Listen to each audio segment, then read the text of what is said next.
Okay, so good evening everyone and welcome to our third webinar. Today I'll be talking about ADHD, which is Attention Deficit Hyperactive Disorder. As you may know, this is the month of ADHD awareness. That's October, and that's one of the reasons why I selected the topic. The other one being ADHD is one of my most favorite topic, and I think it's a very complex and problematic disorder which is often not recognized.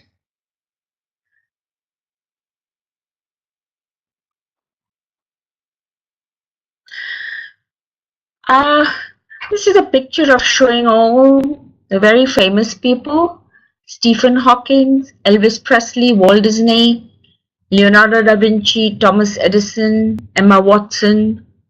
And what do they have in common? Yes, they all have been diagnosed with ADHD, either during their lifetime or later on, as in Thomas Edison. Thomas Edison was so hyperactive that he was not able to attend school at the age of 12, but his father didn't give up on him, and the rest is history. So what is ADHD? A lot of parents ask me, we give a lot of attention to our children. What do you mean it's deficit? The problem is attention deficit hyperactive disorder has had many labels since beginning of time, and it is a neurodevelopmental disorder, and for the longest time it was thought to be a fad disorder because there were these very able children who were not doing what was expected of them, and so they were labeled as being naughty. But with the onset of fMRI and other imaging techniques, we know that it is a definitive disorder which is affecting anywhere from 5 to 14% of children. The three most important parts of it is attention. That means the child cannot pay attention to things he's not interested in. Impulsive behavior, she does things or says things without thinking of consequences, or she may be hasty. And hyperactivity, which may or may not be present.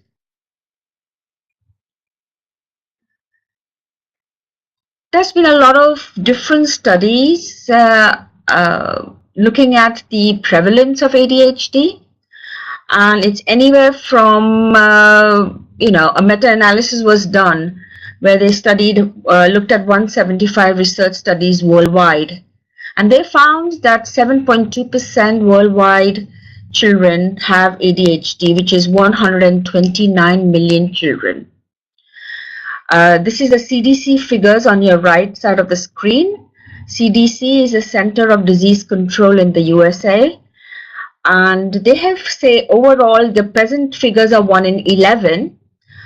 So from 4 to 10 years is 1 in 15.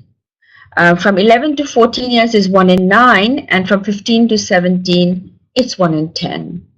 So it's one of the commonest neurodevelopmental disorders, and probably 1 or 2 children in the classroom, or maybe more, would be having it.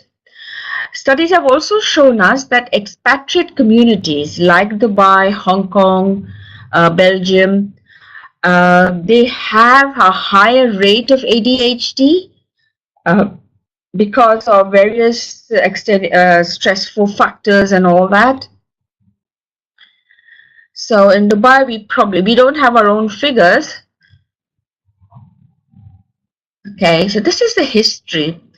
The medical world has known about ADHD since 1901, but before that it was well recognized by, I don't know if you know this poem called Fidgety Phil, He Won't Sit Still, which was written in the 1800s by a German author. But in 1901, Dr. Still, ironically his name is Dr. Still, he studied 12 children, and he found they were very hyperactive, and he thought it was a genetic moral problem because their families had a lot of alcoholism and crime. And this paper was published in the Lancet.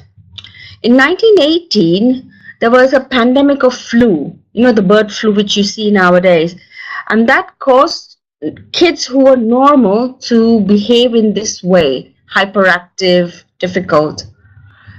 Later on in 1930, they realized that many children didn't have attacks of flu or encephalitis or brain problems.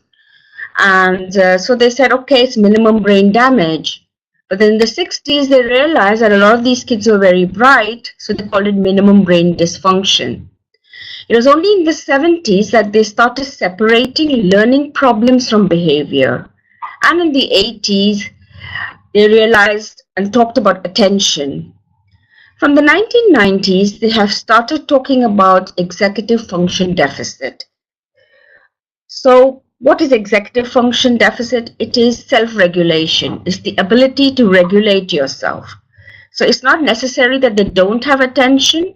They may be able to pay attention to something they're really interested in, but not things they cannot have interest in, or they don't have interest in, and they cannot pay attention to that, even if they want to. Now, ADHD is, to my mind, the most misunderstood disorder. I've seen children who have suffered, young adults, and even adults who come to me with problems. The kids have been unjustly labeled as being lazy, or that they don't care about their work, or that they're not smart, or they're stubborn. So these are the myths or misunderstandings of ADHD, that ADD is overdiagnosed, that it's a disorder of hyperactive boys. It's not necessarily hyperactive boys. It could be girls, and it could be inattentive kind, which I'll talk about later. Medication is dangerous. This is also a myth, because this is one of the few neurodevelopmental conditions which can be treated with medication. And of course, that bad parents or teachers cause ADD, they don't. The facts are 6 to 15% worldwide suffer from ADD, is underdiagnosed and undertreated, as was seen in the article published in the American Journal by Peter Jensen. Many ADD people are never hyperactive. In fact, there is only a small percent who are really bouncing off the walls. And SPECT has conclusively proved the presence of ADD, and we'll talk more about the imaging studies. So, how do these children present? This is the DSM-5 criteria. Just for your knowledge, DSM-5 is like a manual of all mental conditions and neurodevelopmental disorders, and it is revised every 10 years. It is brought out by the American Psychiatric Association, and a lot of work and research goes in before they put in the diagnosis. Unfortunately, most diagnoses in this book, and as we know, all mental problems are only diagnosed by checklists, which have been studied and looked at through research. So you have to have more than 5 symptoms in adults and more than 6 symptoms in children. The onset should be below 12 years, and it should be noticeable in 2 settings. That means it's not just that a child misbehaves at home or only at school, but it has to have 2 settings. And there are 2 main areas. That's inattention. So the child may lack attention to details, make careless mistakes. They may have difficulty sustaining attention. They seem not to listen or follow through. They get easily sidetracked and distracted. And they avoid sustained mental effort. So they can play a simple game for long periods of time, but anything which requires mental effort is a chore for them. Many kids lose and misplace objects, and often parents are complaining that they leave their lunchbox behind, or they leave their books behind, or even adults. They misplace their keys, they misplace their pens, and they may be forgetful in daily activities. Then the hyperactive impulsivity symptoms are fidgetiness. So they're squirming in their chair, they're shaking their leg, or they get up and walk around, or they're so restless that they run about. They may be very loud or noisy, always on the go, or as if they have been this thing by battery. They talk too much. They sometimes blurt out answers. That means you ask a question, they don't wait to listen to the whole question, and they feel they know the answer and they blurt it out. And they have difficulty waiting for their turn, impatient. They tend to act without thinking. Now there are two main theories. I'll talk to you about Brown's. This is the executive function theory, or the executive function deficit, which looks at these 6 areas like action. So these kids have difficulty monitoring or self-regulating their action. So sometimes they're too lazy or they're too hyper. They cannot regulate their action according to the activity they need. Memory, particularly working memory, and accessing recall, so trying to remember something immediately. So what is working memory? So if I went to the supermarket and I bought potatoes for 28 dirhams, tomatoes for 19 dirhams, and I ask you how much did I spend, you have to hold those 2 numbers in your working memory. It's something like mental math. Similarly, if the teacher says, open chapter 5, go to page 15 and look at question number 3 and answer just the section B. You know, all these are instructions which the child may have to remember, or the adult may have to remember, and which becomes a problem. Emotions. Now, they have difficulty regulating their emotions. Unfortunately, the dysregulation of emotion is still not being studied or accepted in the DSM-5. But certainly these kids become easily irritable, they become easily frustrated and anxious. Effort. They cannot regulate their alertness and they cannot sustain their effort. So they may do work for 10 minutes well, but then they cannot sustain it for 20 minutes, which is the required amount of time to complete that work. And similarly for focus, but paying attention and shifting attention. Sometimes they hyper-focus on something they're really interested in, but they can't shift their focus from that particular topic to another. And then again, organization, getting ready to do work. This is the, so what does it mean? I like to explain executive functions as like that of a conductor. There's a wide range of central control processes. It's like as if there is a hair net over your brain, and these are all the connections which prioritize, integrate. Do you know what is most important? What should I do? How to integrate functions? This is called self-regulation. And this is the problem children may be having in executive function. And this is the prefrontal cortex, which is the newest evolutionary part of our brain which affects self-regulation.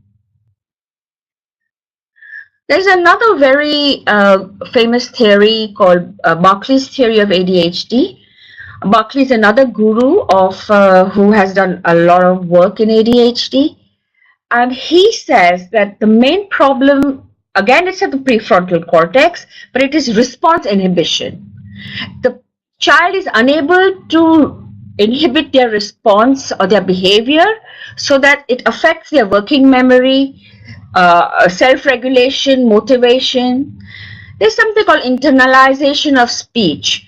You know, children at around 9 years, you know, we talk to ourselves. We use language to organize ourselves, to instruct ourselves, to tell ourselves what to do. And that is affected. And the reconstitution means organizing everything that needs to be done to get something. And this finally leads to motor or verbal fluency. Many of these kids have difficulty with, you know, they know what to say. They know the stuff, but they don't know how to organize and put it forward or answer the question or even write it down. This is the medical model of ADD. I told you about the circuitry or the brain like network which affects the executive function. I told you that is the prefrontal cortex, but even the limbic system, which is the emotional system, the reticular activating system, which is the alertness system, are affected. You know, we have things like messengers in our brain. Let me show you the next slide, which will be plain. So you see, these are the ends of nerves. Now, if you look at, we have 100 billion neurons in our brain. To give you an idea what that means, if you open a television, 17-inch television, and you see those pixels, you know, the white spots. Now you take the 17-inch television and wrap it around the Burj Khalifa, the tallest building in the world, side by side by side. And then you count those white dots, the pixels. That's the number of brain cells we have. And one brain cell is attached to 1,000 others. So obviously there is no way they can touch, or they would short circuit. So there's a space between each nerve cell. So this nerve and this nerve cell, and then this is called the synapse. And the dopamine and noradrenaline are messengers. So what happens? The message comes, it is picked up by these messengers in these bubbles. The bubbles burst, they carry the message across the synapse. They attach themselves to these receptors on the other nerve, and then they transmit the message. And we have about 12 messages per microsecond. So it's very rapid. Our brains are very fast. And it's not that these kids don't have dopamine and noradrenaline. It's just that they don't last long. But what happens is, once a message has been passed, these transmitters are cleaned up and put back into the bubble. So that process is too hasty. So before the message is passed, the messengers are put back in the bubble. And that is the problem. It's not that these kids don't have these neurotransmitters. Now, Zemtekin was the first man in 1990 who showed by the positron emission tomography the evidence of ADHD in the brain. Now, if you see in this picture, on the right side is the ADHD brain, and this the left side is the non-ADHD brain. So what happens is, when the child is trying to concentrate, the blood supply, you see these orange things, is blood supply. So there's reduced blood supply and glucose utilization.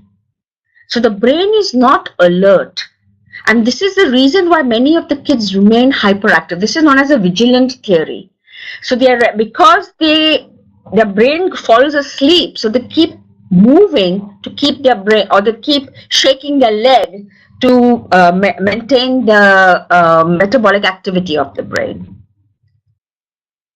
These are some SPECT pictures. This is a child without, on the left side, who's trying to concentrate, and you see these dark areas should not be there.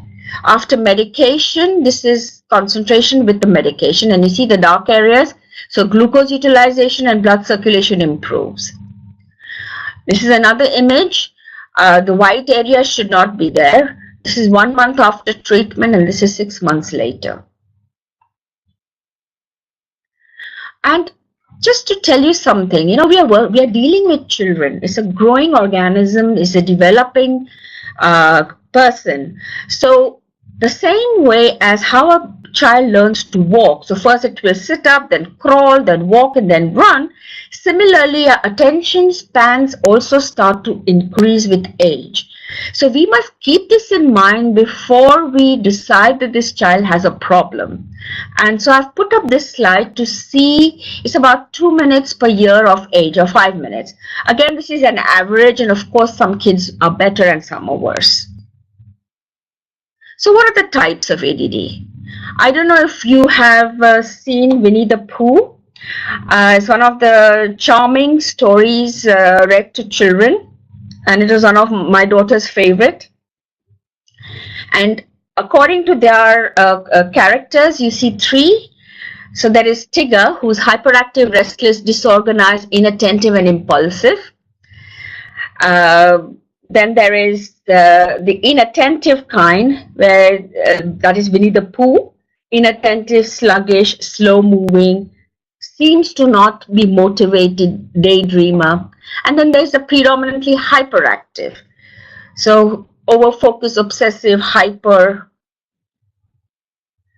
Now, the DSM-5 has three main criteria. So the hyperactive impulsive kind, the children are hasty, restless, fidgety, noisy, impulsive. They may talk too much, they cannot wait, they interrupt, and they're careless. And many of these then develop into the combined type as they grow older. 90% develop into the combined type. And then many of them are also oppositional. Then there is the inattentive kind, that's Winnie the Pooh, who's daydreaming, sluggish, bored. These kids look different.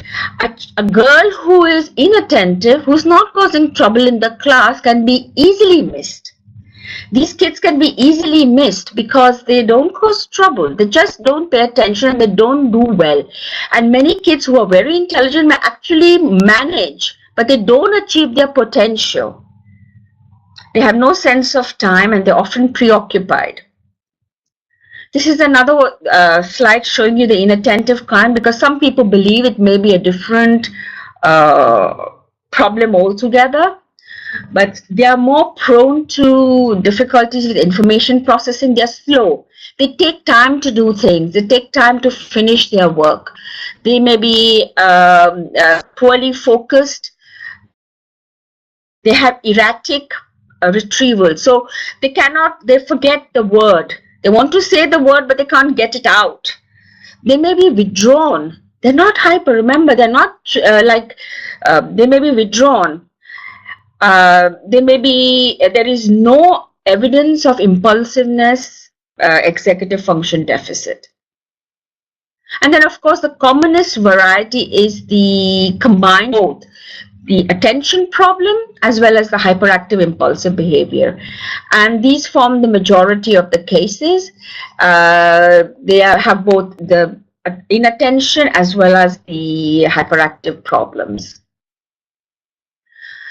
I want to tell you that ADD is not a checklist disorder. It's something which we as adults and parents and teachers must understand. It's a chameleon disorder. It can present in any way. I've seen children who come with emotional problems. I've had kids who want to commit suicide, and when we do more detailed assessment, you realize that they actually have ADD and they don't know how to cope.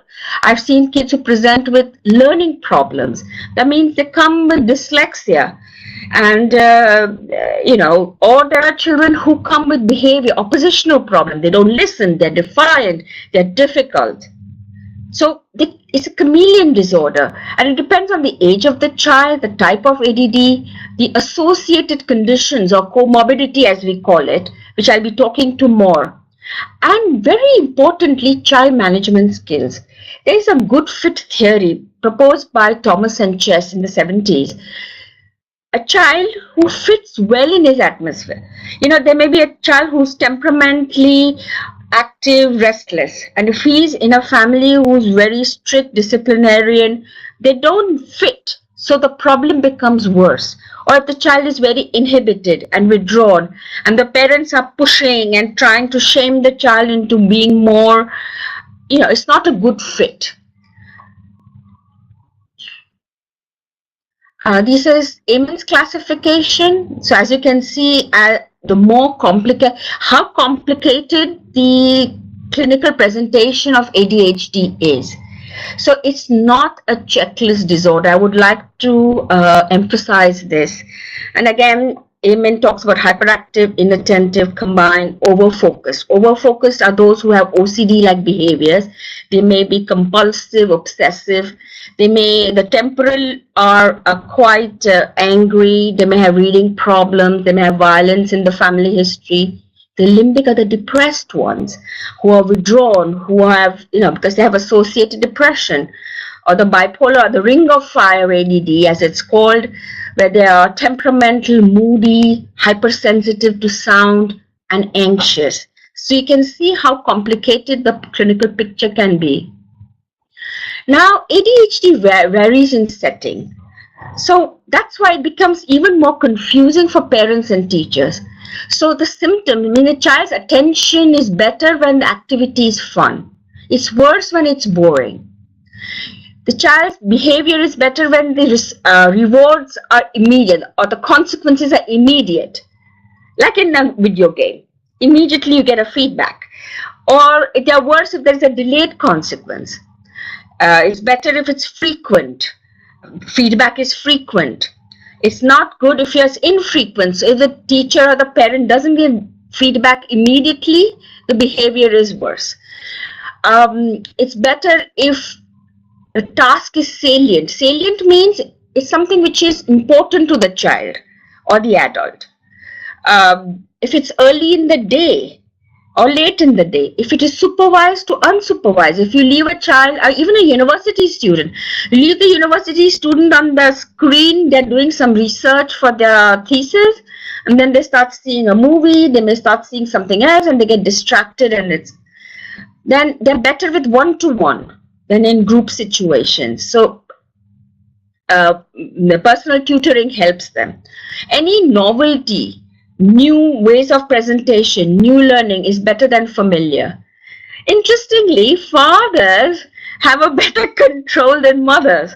And I suppose this is seen in all kinds, all children, all neurotypical kids as well.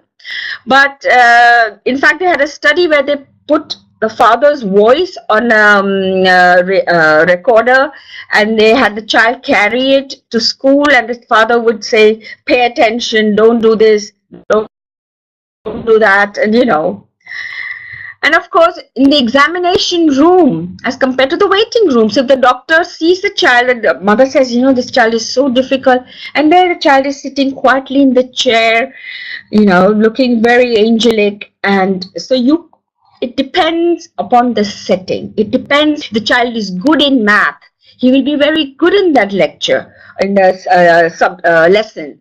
If he doesn't like reading, which is hard for these kids.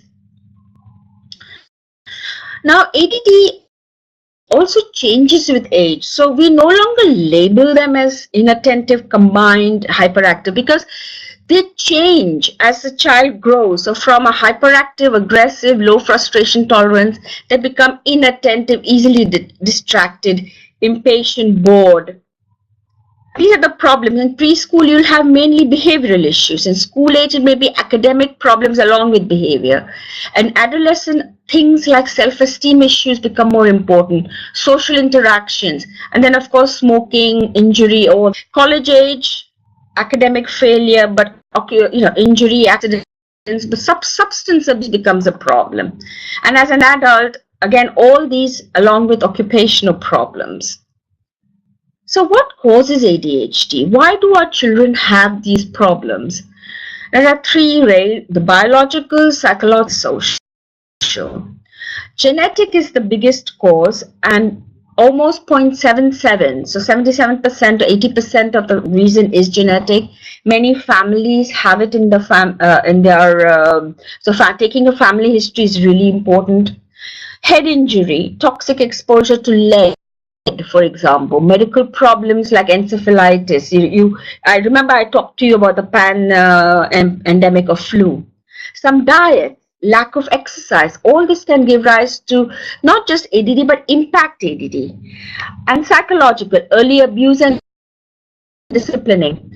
In this, I haven't put the marital discord, because marital discord can also give rise to symptoms of ADHD. Peer rejection, too much television. So it is neurobiological, and so it's epigenetic. There's a genetic level, and then there is a genetic problem, and then it causes it to deteriorate. So early intervention is the key. This is another study which looks at the heritability is the most, but you see the others. Early low birth weight babies, premature babies, birth problems, hypoxia or smoking and drinking, and this is FASD, is fetal alcohol syndrome. Any of these problems can give rise to ADHD in the child.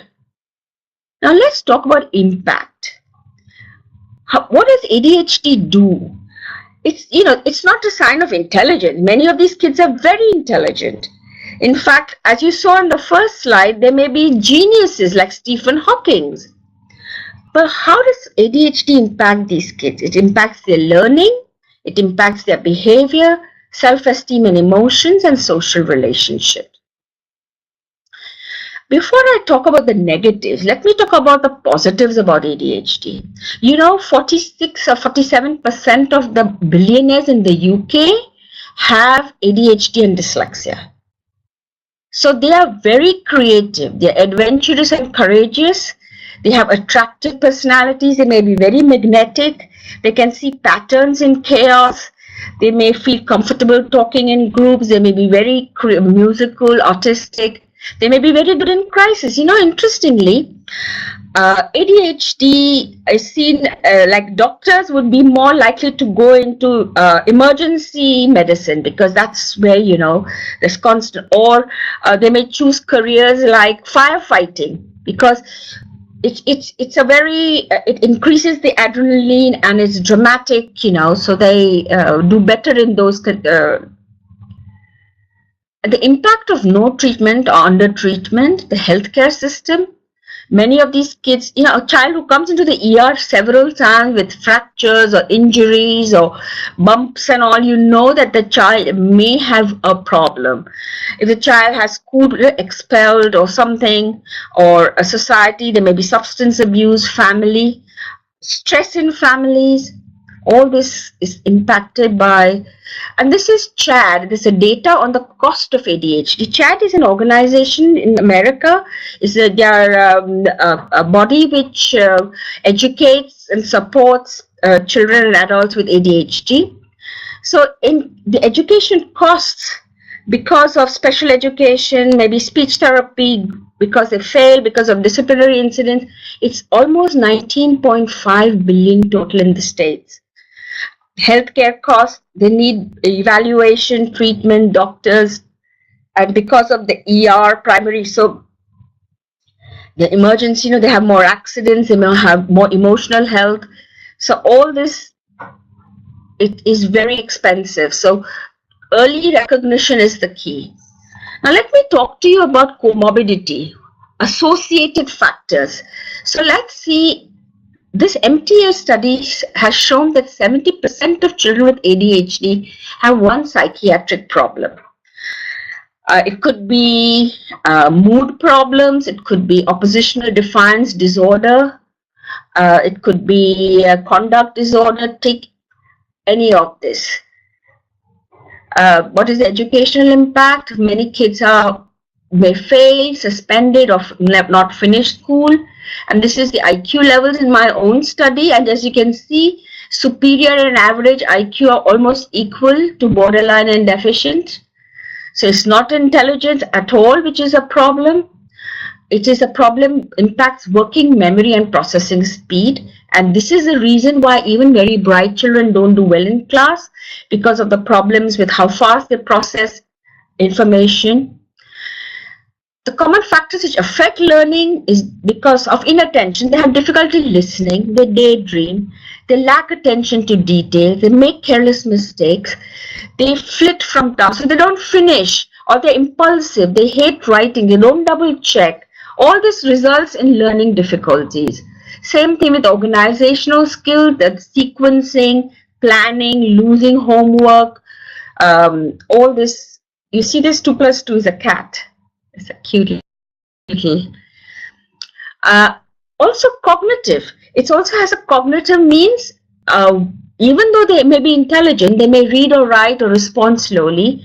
Their recall of facts may be slow. They may have problem with listening comprehension. They lose the main point, difficulty taking notes. Spoken language may be difficult. They may have difficulty organizing. 40% of kids with ADD may have language problems. Written language dysgraphia is the commonest learning problem, which is difficulty with writing.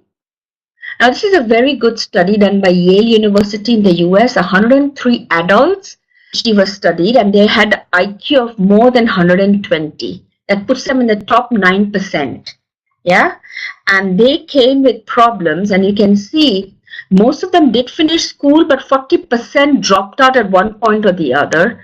Many of them did university and college, and some of them also 20% also completed higher education like PhDs and MEds and all that, but 40% were stuck in low-paying jobs. And we are talking about the top 9% intelligent. So this is again outcomes. I want to skip because I want to comes to the management. Okay, let's little talk about ADHD in learning. If your child has any learning difficulties, please don't forget to check him for ADHD, because ADD kids can be treated with medication. It's not just therapy. This is my own study.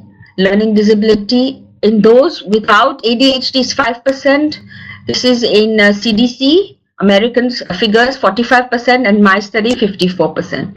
Conduct disorder means stealing, lying, running out of class is 27%, 7.2%, and in no ADD it's 2%.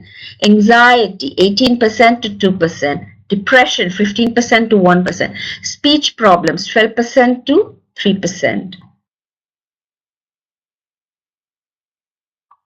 Now it also impacts their behavior because they crave excitement, they get bored easily, they don't concentrate long, they do things without thinking, they don't seem to learn, so they develop oppositional defiance disorder and conduct disorder. They keep making the same mistake.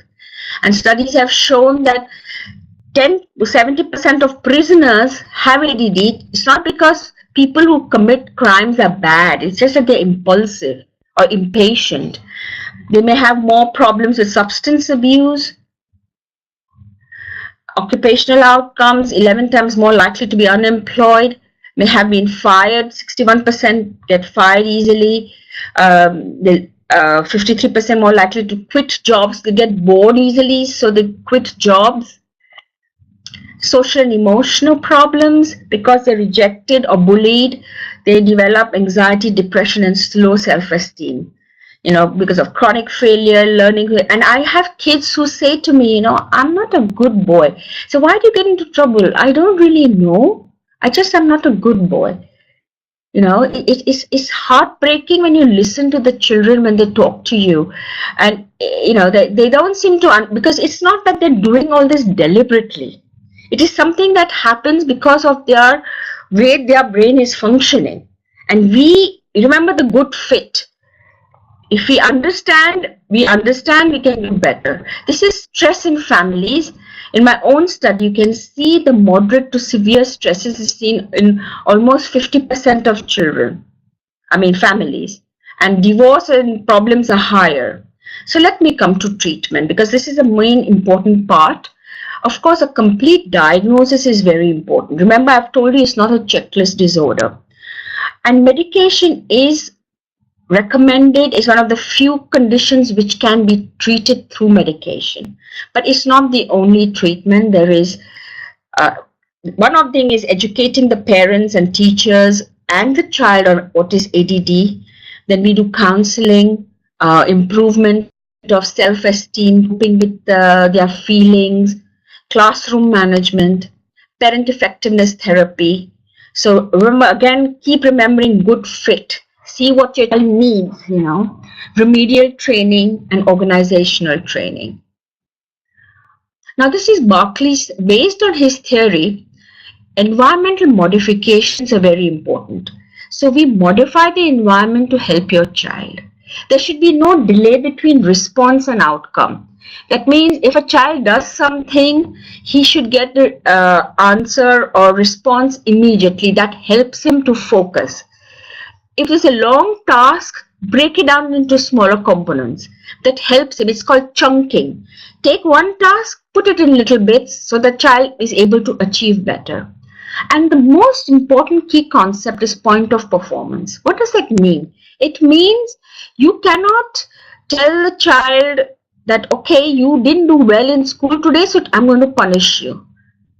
The effect, the consequences should be at the point of performance.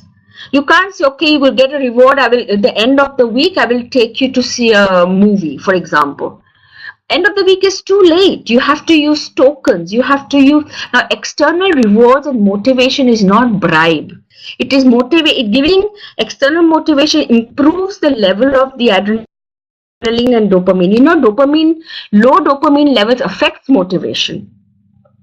So by giving external rewards, it helps the child minimizing distractions. Putting a clock on the child's desk, that really helps because they see it. Displaying rules of performance. So they, at the point of perform, they in the classroom, at home, they must know what things are acceptable and what are not.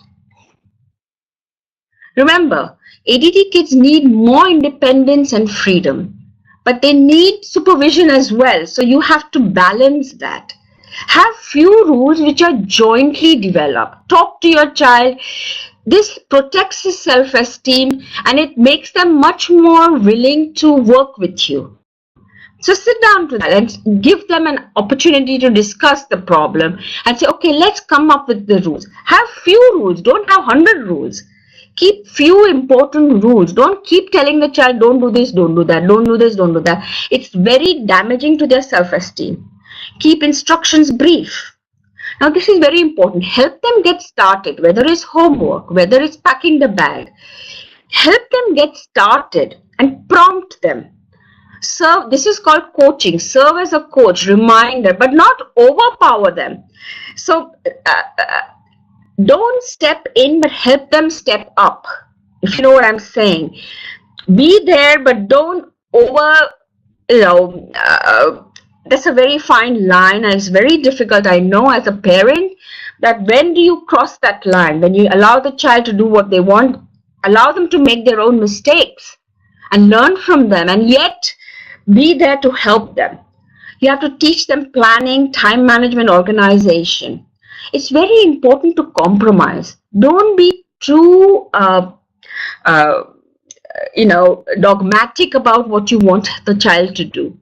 I remember one child, the poor kid was sent away from his parents. Father said, no, you're not studying well. I'm going to send you away to your aunt. And he was sent away to another part of the country because he thought the child was misbehaving and not studying. And that kid was only in 3rd grade and he was very traumatized. So be positive. Understand your attitude is very important. Understand this is a real disorder. It's very common. So how do you to be positive? Don't personalize the problem. Practice forgiveness. Not, you may say, how many times to forgive? How many chances to give them? 100 chances. As many chances as they need. Discover their likes, talents, and abilities and focus on that. I had this child who had ADD and dyslexia, and he was very interested in playing tennis. And his mother felt, no, he's getting distracted. He must focus on his studies. And I said, no, let him feel good about himself. And that kid now plays for the country. He managed to do university as well, but he still has problems with studies, but he has good self-esteem because he's very good in something. Avoid evaluative praise. That means, you're a good boy. No, you've done a good job. Descriptive praise is better. I like the way you cleaned up your room. Be descriptive. Don't say you're a good boy or a bad boy or a good girl or a bad girl. Look for the positives. Because all the time you're so busy trying to look, because we don't ignore the child. As soon as the child is hyper, not listening, not doing, so you have to look for the positives in your own child and reward them before punishing. Shaping. What is shaping behavior? Small movements towards a desired goal. If the child, instead of sleeping at, say, 1 o'clock, starts sleeping at 12 o'clock, praise it, give it reward. Slowly, if the child starts sleeping at 10, don't say if the child is sleeping at 12, no, you must sleep at 9 o'clock. Small changes. Emphasize effort, not result. Results are not in their hand. Focus on your child's feelings and no value judgment. Physical proximity. So if the child is, when he's studying, sit close by or do your work and ignore fidgeting, tapping. You know, these fidgets have come into play, and they're really helpful to some kids, and that's called fidget to focus. What is fidget to focus? Because I told you the vigilant theory. Some of these kids may have a lazy brain, so they need to fidget. In fact, I have kept this fidget with me to show you all. You see this? I don't know if you all can see. I can't see you all. But anything that helps them fidget, it could be chewing gum, it could be sucking on a sweet, it could be rocking a chair. But what the important thing about the fidget is it should help the primary task, which is maybe homework. It should not be disruptive to the other children in the classroom. It should be situationally appropriate. Sometimes humming may help the child, you know, and the child will be helped in focusing. But in the classroom, it's not appropriate for him to hum. And it should not become the primary task. So suppose you give him this fidget, if he keeps playing with this and he forgets to do the homework, so fidget is where the child is procrastinated, conflict in relationships, it helps, you know, all harmful negative thinking, the fidget becomes a primary task. Negative thinking can also become, because you become obsessive, you keep fidgeting with that thought. That girl didn't say hi to me, maybe she doesn't like me, maybe all the children are talking against me. It becomes like that. So this is the harmful fidgets, and these are the helpful ones. These are some of the fidget toys. You can see bags, these beads. There are certain ways to increase attention as well. So selective attention, reduce stimuli, indicated input. So you highlight the things which are important, reduce the things which are unimportant, and don't make them do boring work. How do you increase the duration of attention? So you break up this is called chunking. You break it up, so use timers. Okay, so like one of the kids will say, okay, you have 5 minutes to have your shower, and the bell would ring. You have 5 minutes to have your breakfast, and the bell would ring. So you can have a timer, and then you gradually increase time.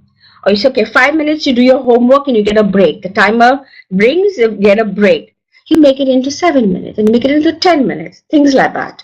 So you reward effort. So increase duration of attention, improve serial attention. Parent effectiveness training is a very important part, especially with young children. It's one of the first lines of treatment. If you like, you can go to this site. This is CDC. So positive communication is the key. Positive reinforcement or rewards. Positive communication means making the child feel good about themselves, and structure and discipline, using routine. So this is a wake up routine. You eat breakfast, and put this up. I get the parents to help them. The child helps to make this kind of routine, and then they stick it up. Or you can make a return coming home routine. So check that you have your lunch box. Check that your pens are in your pencil case. Check that your homework diary is in. So you have a checklist stuck onto his bag. Use multisensory teaching. And colorful, they don't have to use only black pens. They can use colorful pens, because that is novelty. It improves their attention, and multisensory teaching helps them with learning. Breaks are very important. Short working times, use a timer. Now this is like a break box. You give them a break. You give them a box for that break. Or in that, there's one thing I used to suggest to my parents, that you have a little basket with little things to do, like color this little circle, or go down and get a glass of water, or skip 5 times, or run around the room 2 times, things like that. So they do about 10 minutes, then they have this movement break, which increases their focus, improves the adrenaline, and helps them focus better. Changing your instruction style. So whenever they're learning, lively, entertaining, and flexible instructions. I always tell the kids, use videos, because video learning, when they see things on the YouTube or something, it helps them. So this is, clothespins, easy addition. So make it entertaining, the way they do their work. State instructions clearly, brief, laminated cue. Ask for modification. Sometimes you can sit with a teacher. Maybe we have modifications in the classroom, like they have longer extra time for finishing an assignment, extra time for exams. They may have a separate set of books at home and in school, so that they don't keep losing their books. There are many things you do to help the child. These are some of the ways, these are the standing desks. Sometimes they do better when they're standing rather than sitting all the time. Or this little boy sitting inside. I love this picture. It's a little boy sitting inside the big box, so it helps him to stop running around. Now I come to the essentials, and as parents, these are really important. Adequate sleep is extremely important. Research has shown that not sleeping adequately can give rise to ADHD-like symptoms. Exercise helps brain release chemicals called neurotransmitters. So they, today in our schools and our children's lives, they have very little time to run around and exercise and be out in the open. And this really damages. There is something called BNF, which is like it's a neuron developer, which is released by exercise, sleep. Very important. Reduce stress. Children with ADHD have a decreased ability to cope with stressors. Remember the emotional dysregulation. They react by doing anything to feel in control of their situation. It depletes their dopamine. Stress depletes dopamine. So during exams, their ability to concentrate may become worse. So please don't stress your child. And one of the ways of not stressing your child is not being stressed yourself. And I know this is easy to say. As a parent, I know how hard it can be. Now, diet and supplements. Studies have shown that high protein, low sugar, no additive diet combined with supplements like fish oil. Omega-3 is very useful because again it improves the BNF, the neuron development. Zinc is also very useful. Iron. So these are the things. Please, if you can, make a note of these things, because these, and especially food sensitivities, particularly in a certain group of children. In 2011, the study published in the Lancet in Belgium and Norway, they took 100 cases of ADHD. It was a random selection, and they divided them into two groups: 50 children with strict diet, and 50 children who were only given a healthy diet. The 50 children who were given these, removed all the food sensitivities, 64% improved in their symptoms. You see, so kids who have sensitivities will respond well to this kind of treatment.